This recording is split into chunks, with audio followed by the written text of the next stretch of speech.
Rome didn't lose at Carrhae because it lacked courage. It lost because it marched into a battlefield it didn't understand. A desert where the enemy never had to stand still, never had to fight fair, and never let Rome's legions get close enough to matter. In 53 BC, Crassus led tens of thousands of Romans east chasing glory, and walked straight into a Parthian trap built from speed, deception, and endless arrows. Horse archers that could kill while retreating, armoured cavalry that hit like a falling wall, supply lines that rode on camels so the storm never stopped. In this video, you'll learn exactly how the Parthians dismantled Rome's formation step by step, how terrain, timing, and psychology shattered the most disciplined infantry on earth. This wasn't a battle of strength, it was a war lesson written in sand. They called it a March of Glory. 40,000 Roman legionaries crossing the plains of Mesopotamia, armour gleaming standards high, the desert heat shimmering like fire around them. At their head rode Marcus Licinius Crassus, the richest man in Rome, a man who had crushed slave revolts, built fortunes on war, and now sought one final prize: immortality. But glory has a price, and the desert always collects its debt.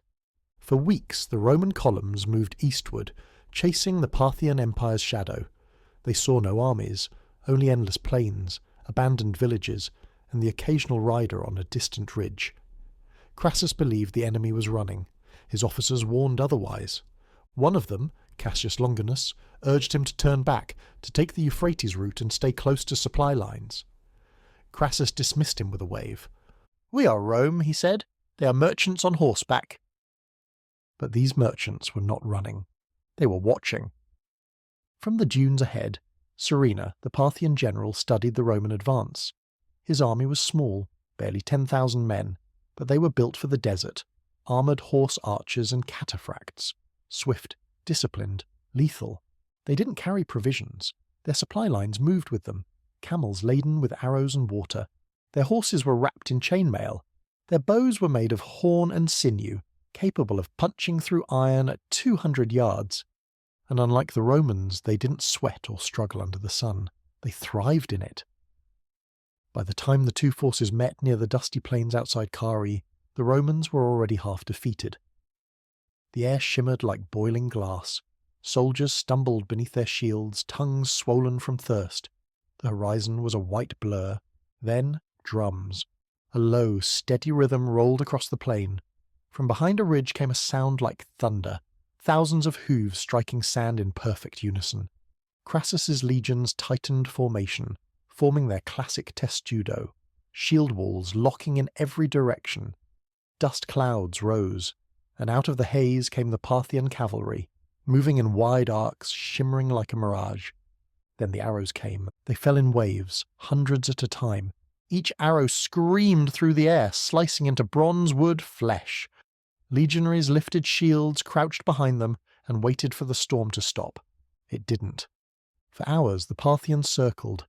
Every time the Romans advanced, the horse archers wheeled away, firing backward as they retreated. The Parthian shot, the deadliest maneuver of its age. Roman shields bristled with arrows. Men collapsed from exhaustion, suffocated by their own armour. And when Crassus ordered his cavalry to charge, it was a disaster. Led by his son, Publius Crassus, the Roman horsemen thundered forward, 2,000 strong, chasing the retreating Parthians across the open plain. For a moment it looked like victory. The enemy appeared to scatter, but Serena had planned for that. The Parthians drew the Romans deeper into the desert, farther from water, farther from help.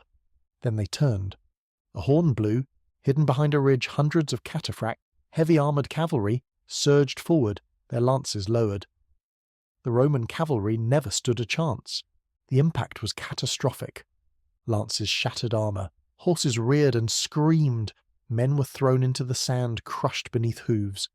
Within minutes, the entire Roman cavalry was gone, swallowed by dust and death.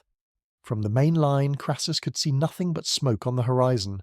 Then silence, and then horror. The Parthians returned, slowly, calmly, carrying Publius's head impaled on a spear. They rode close enough for the Romans to see it, then raised it high for all to witness. The legionaries began to falter. Morale cracked. Crassus froze. His officers shouted for action, for retreat, for anything. But the general who had once ruled Rome with gold and fire now stood speechless, staring into the void. Surena saw his moment. He ordered the drums to resume, and once again the arrows came. The Parthians maintained a perfect rhythm, yet a circling dance of death. Camels carried fresh quivers to the archers, ensuring the storm never ceased. The Romans, trapped and dehydrated, couldn't respond. Their short-range javelins were useless. Every time they tried to move, they were cut down. Every time they stopped, the desert claimed another man. By nightfall, the sand around Carrhae was red. When darkness fell, Surena withdrew, not out of mercy, but calculation. He wanted the Romans to hear their wounded scream, to spend the night listening to the desert whisper their fate. The next morning, Crassus tried to regroup. He gathered what was left of his army and attempted to retreat toward the town of Carrhae. But the Parthians were already waiting. They harried the column from every direction, turning the retreat into chaos. By the time they reached the city walls, half the army was gone. That night, Crassus held a war council. His officers urged him to surrender, to negotiate. Cassius again pleaded for a breakout, to abandon the wounded and make for the mountains. Crassus agreed to talk, but Surena was not there to negotiate peace. The Parthians met the Romans under a white flag, then surrounded them, demanding Crassus come forward. When he hesitated, his men shouted for him to go, desperate for it all to end. He stepped forward. The Parthians closed in. A scuffle broke out, a shout, a blade, a fall. When it ended, Crassus lay dead, trampled in the sand, his golden armour stripped, his name lost to the wind. By dawn the Roman camp was gone. Those who escaped stumbled through the desert, hunted by Parthian riders. Many died of thirst before reaching safety. Rome had lost 7 legions, 30,000 men, in a single battle. Surena didn't celebrate. He had already ordered the battlefield cleaned. Thousands of Roman helmets were collected and sent to the Parthian capital, where they were melted down into a monument, a trophy of the East's triumph over the West. In Rome, Crassus's death shattered the alliance between Caesar and Pompey. The triumvirate broken, the Republic now on a path towards civil war. But in the deserts of Mesopotamia one truth remained. No legion, no empire, no fortune could outlast the land that birthed the wind and the bow. Final line. Rome had brought its pride to the desert, and the desert had swallowed it whole. The desert didn't change at night. It only got colder. The heat vanished, but the dust stayed, hanging in the air like a curse that refused to settle. Roman fires flickered low behind shield walls, and the wounded cried out in short bursts, then went silent, saving their breath for the next wave of pain. Crassus sat inside a ring of officers and tried to make the world make sense again. He had marched east imagining a clean Roman victory, a decisive battle, a triumph to rival Caesar's. But Carrhae wasn't a battlefield the way Rome understood battlefields. There were no fixed lines, no decisive push, no single moment where discipline could lock and drive forward. There was only distance. Distance between the Romans and the enemy. Distance between the Romans and water. Distance between the Romans and any kind of mercy. Outside the camp, Parthian riders drifted in the darkness, barely visible. They didn't need to charge. They didn't need to risk anything. Their presence alone kept the Romans tense, unable to sleep, unable to heal, unable to think clearly. Even the horses sensed it, snorting, stamping, jerking against their tethers whenever a shadow moved on the horizon. Crassus called his commanders in close. Cassius wanted the Euphrates, always had. He said it again now, voice low, controlled, bitter. March west. Find the river. Use it as a lifeline. Get back to friendly ground before the Parthians bled them dry. Others argued for Carrhae itself. The town had walls, it had shelter. If the legions could reach it, they could regroup, send messengers, buy time. Crassus stared at the sand and said nothing. Because the truth was simple. Every choice was ugly. Every route looked like a corridor of death. Then a new voice broke through the tension, one of the local guides, a man whose eyes kept sliding toward the dark. He swore he knew a path, a way through the night, a track that could lead them toward the foothills where Parthian cavalry would lose their advantage. Crassus latched onto it like a drowning man grabbing driftwood. The order went out quietly. Pack what you can, leave what you can't, move now, No cheering, no speeches, just an exhausted army trying to slip away from a predator that didn't sleep. They marched under moonlight, shields scraping armour, feet dragging through sand that felt heavier with every step. The wounded were carried at first, then set down when the men carrying them began to collapse. Officers looked away and said nothing. They could not afford compassion, not tonight. The guide led them across the plain in silence, and slowly, almost imperceptibly, something went wrong. The star shifted, but the terrain didn't. The desert kept repeating itself. Dunes, scrub, flat stretches of hardpan, no foothills, no rising ground, no escape. Cassius realized it first. He grabbed the guide by the collar and demanded answers. The man trembled, insisting he was right, insisting the route was close. Then, far behind them, a faint sound rolled across the night. Drums, not Roman drums, Parthian drums. A deep, rhythmic thunder that didn't just signal pursuit, it signaled confidence, like an executioner walking toward his work. The Parthians had found them, and when dawn broke, the trap snapped shut again. The Roman column saw them spread across the horizon in a wide crescent, horse archers and cataphracts arranged like a blade poised to slice. The sun rose behind them, turning their armour into dark silhouettes. The Romans squinted into the glare and felt a primitive fear crawl up their spines. This wasn't a chase anymore. It was a demonstration. Serena wanted them to understand something before he finished them. Rome's rules meant nothing here. Crassus ordered the legions to form up. They built the square again, shields locking, standards in the centre. From above it would have looked like a fortress made of flesh and iron. But a fortress is only strong if it can strike back. The Parthians began their circle. Arrows fell in controlled waves, not wild volleys, measured, disciplined, endless. They didn't waste shots on thick shield fronts unless the Romans moved. They aimed for gaps, ankles, thighs, exposed arms when a man lifted his shield too high, faces when someone turned their head for a breath. Every Roman instinct screamed to charge, but every time a cohort surged forward, the Parthians drifted away, firing backward as they retreated, their horses moving like they were part of the wind. The Romans stopped, then the arrow storm resumed. It wasn't just physical pain now, it was psychological erosion. Men began to feel helpless, not because they were cowards, because they were trained for battles where effort translated into progress. At Carrhae, effort translated into exhaustion. Time stretched, thirst sharpened, the sun climbed higher, sweat dried instantly, leaving salt on brows and lips, men's tongues stuck to their teeth. Then, out of the dust, Serena changed the rhythm. The drumming stopped. The horse archers widened their circle, giving the Romans a false sense of space. And from behind the archers came the Cataphracts. They didn't gallop. They advanced like a moving wall, horses armoured, riders armoured, lances angled forward like a forest of spears. Their approach was slow enough to feel unreal, like watching a landslide decide where it wants to fall. Crassus saw them and understood what was coming. If the Cataphracts hit the square, the Roman formation would hold, for a moment, but the impact would stagger the lines. That stagger would open gaps, and the moment gaps formed, the horse archers would pour arrows into the wound until the square collapsed from the inside. He ordered the front ranks to brace, shields up, kneel, lock. The first impact shook the earth. Lances slammed into shields with a crack like splitting wood. Men were driven backward, boots digging trenches in the sand. Some shields shattered, some men fell. The ranks tightened, trying to absorb the force. The Cataphracts pulled away, then struck again and again, not reckless, not frantic. Methodical. Serena wasn't trying to break them in one blow, he was trying to grind their discipline into dust, and slowly it worked.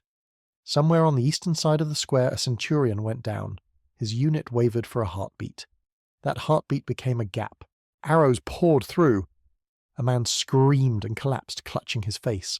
Another dropped his shield to grab his leg. Another tried to drag him back and took an arrow in the shoulder. The gap widened. Officers shouted to close it. Men pressed in.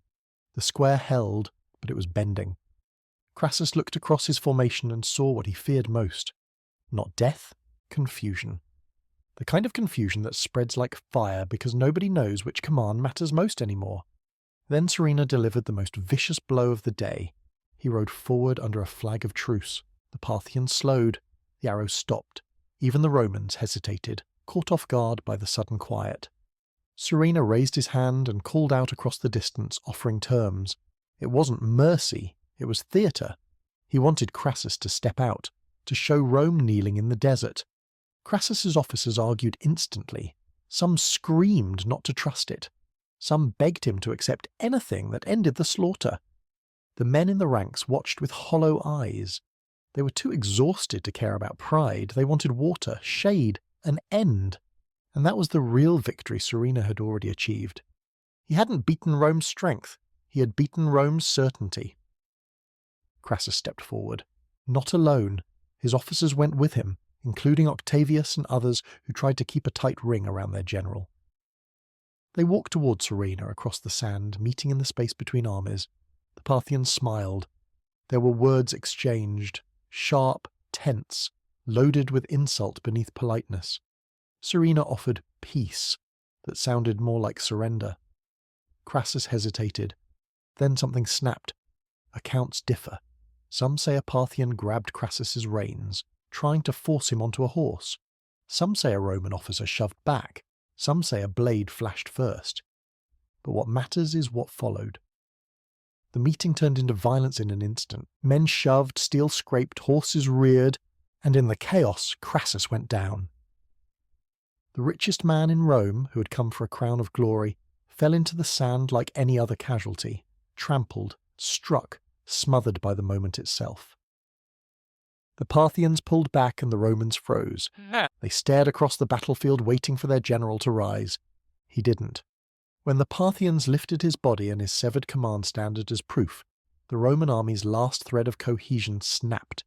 Some units tried to retreat, some tried to hold, some simply stood in place as if their minds refused to process what had happened.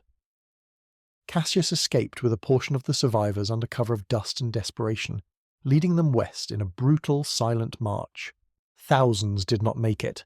Many were surrounded, captured, and marched east in chains, Romans reduced to prisoners in the empire they had come to conquer. By the end, Rome had lost more than a battle.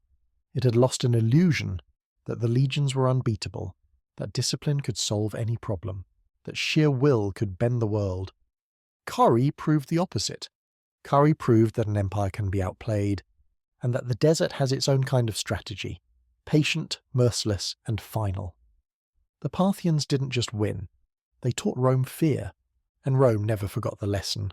The survivors didn't retreat like an army, they scattered like smoke. Some cohorts broke formation and sprinted into the open desert, chasing the illusion that speed could save them. Others clung to the broken square, shields still raised out of muscle memory, as if discipline alone could resurrect their general. In the distance, Parthian riders moved with calm precision, herding pockets of Romans the way hunters herd wounded animals, never rushing, never risking, never letting the prey choose the direction. Cassius Longinus did what Crassus couldn't. He stopped thinking like Rome. He stopped imagining a battle was still happening. He treated it like an escape from a collapsing building. He gathered the men who could still walk, the officers who could still think, and he pushed them west, hard, fast, and silent toward Carrhae's walls.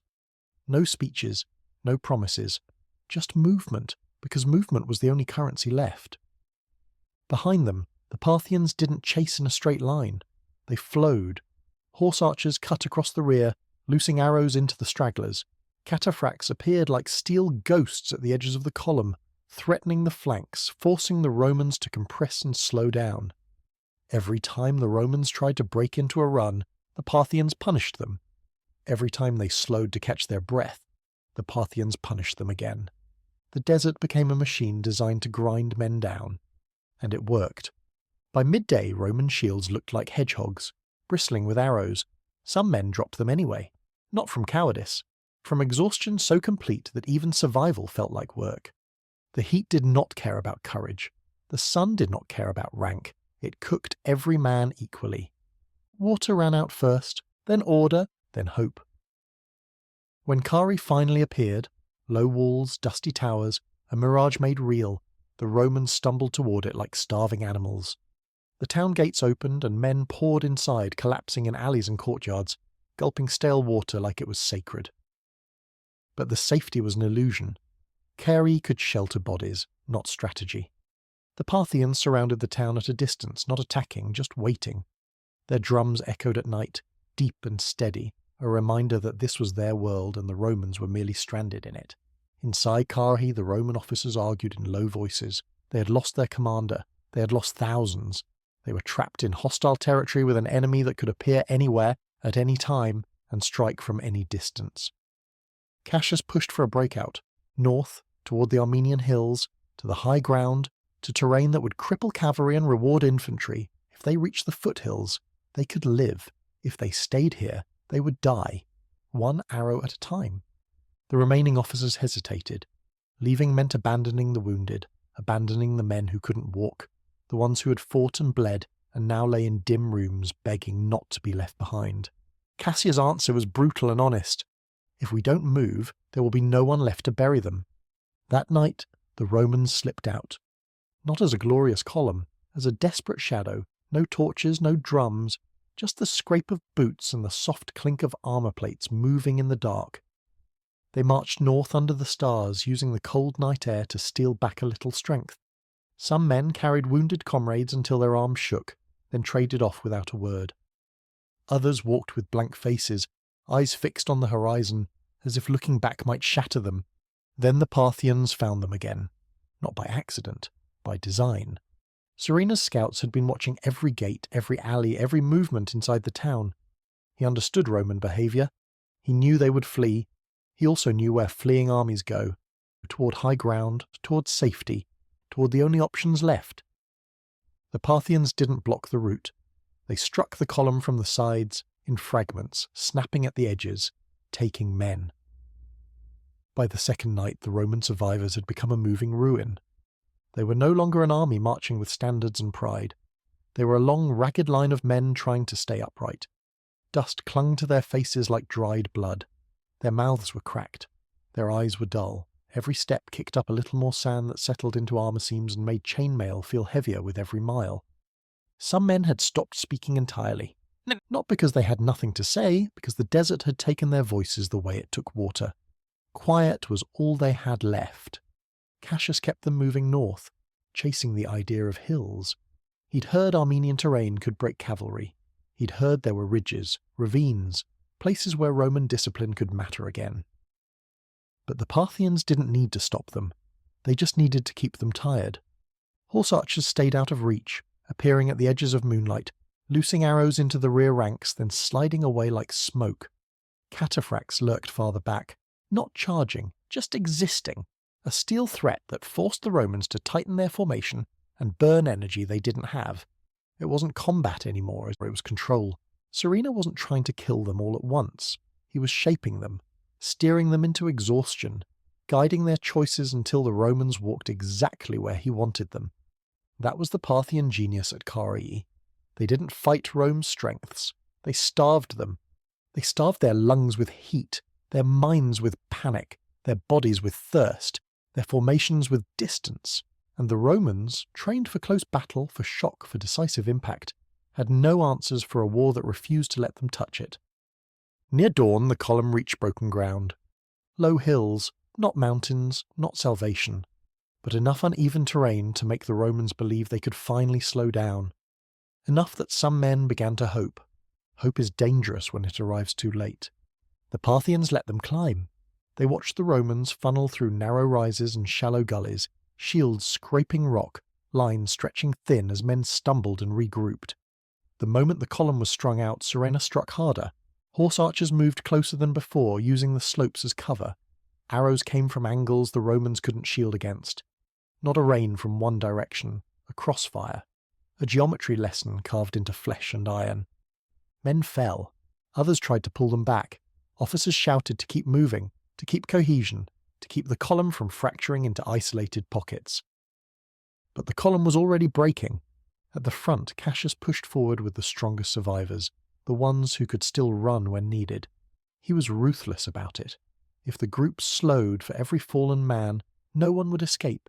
He made choices that would haunt him, leaving behind men who had fought beside him for years because the math of survival demanded it. Those left behind tried to form little circles, shields up, backs together. It didn't matter. The Parthians did not need to storm them. They simply tightened the ring, kept the arrows coming, and waited for fatigue to finish what steel had started. By midday, the remaining Romans had split into two worlds, the few who might escape and the many who would not. Surena offered terms again, not mercy, leverage. His messengers rode close enough for the Romans to see them clearly. They called out promises: surrender and live, lay down arms and you will be fed, serve and you will be spared. Some Romans spat in the dust, some stared silently. Some, starving, wounded, terrified, took a step forward. That was the final collapse. Not a broken shield wall, but broken certainty. When the idea of surrender becomes thinkable, the war has already been lost. Thousands were taken alive. They were disarmed, bound, and marched east in columns that looked hauntingly like the Roman columns that had marched west only weeks earlier. Men who had once carried eagle standards now carried chains. Men who had once sworn loyalty to Rome now walked under Parthian whips. Many would never see home again. Some, according to later rumour, were sent deep into the Parthian frontier, stationed as forced soldiers, used as living tools in border wars far from any Roman road. Rome didn't just lose men at Carrhae. Rome lost a piece of its identity. When news reached the Republic, it hit like a hammer. In Rome, there were no victory banners, no triumphant speeches, only stunned silence and political panic. The streets filled with whispers. Crassus is dead. Then, the legions are gone. 7 legions. An entire field army erased. Senators who had once competed for influence now competed for control, because they understood what Carrhae meant. The balance of power had changed. Crassus had been the third pillar holding the Republic's fragile alliance together. Crassus with wealth, Pompey with prestige, Caesar with ambition. With Crassus gone, the structure cracked. Pompey grew suspicious. Caesar grew bolder. The Republic began sliding toward a civil war it could no longer avoid. Carrhae didn't just kill Romans, it destabilized Rome itself. And Parthia knew it! Surena turned the victory into a message, not a celebration. Roman standards were displayed. Captured armour was paraded. The myth of Rome's invincibility was dragged through the dust and shown to the world as something breakable. For the first time in generations, another empire had proven it could humiliate Rome in open war. And Rome never forgave that. Years later, Roman generals would study Carrhae the way priests study a warning.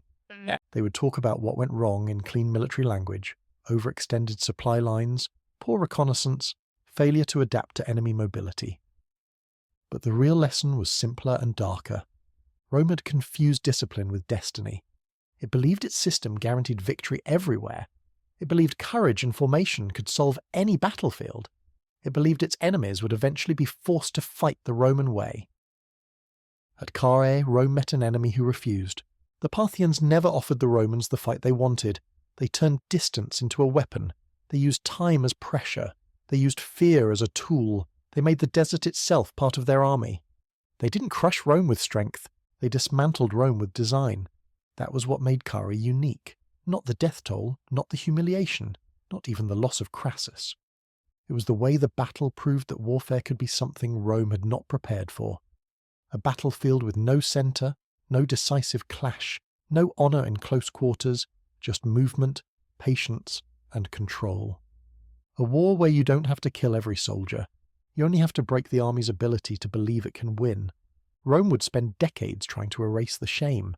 Generals would return east with larger armies, better cavalry, more caution. Some would win battles, some would lose. But Carrhae never faded, because it wasn't just a Roman defeat. It was a reminder that empires can bleed, that pride can misread terrain, and that the desert, silent, endless, indifferent, always gets the last word. Rome came for glory, yet Carrhae is remembered as the day the desert taught the legions fear.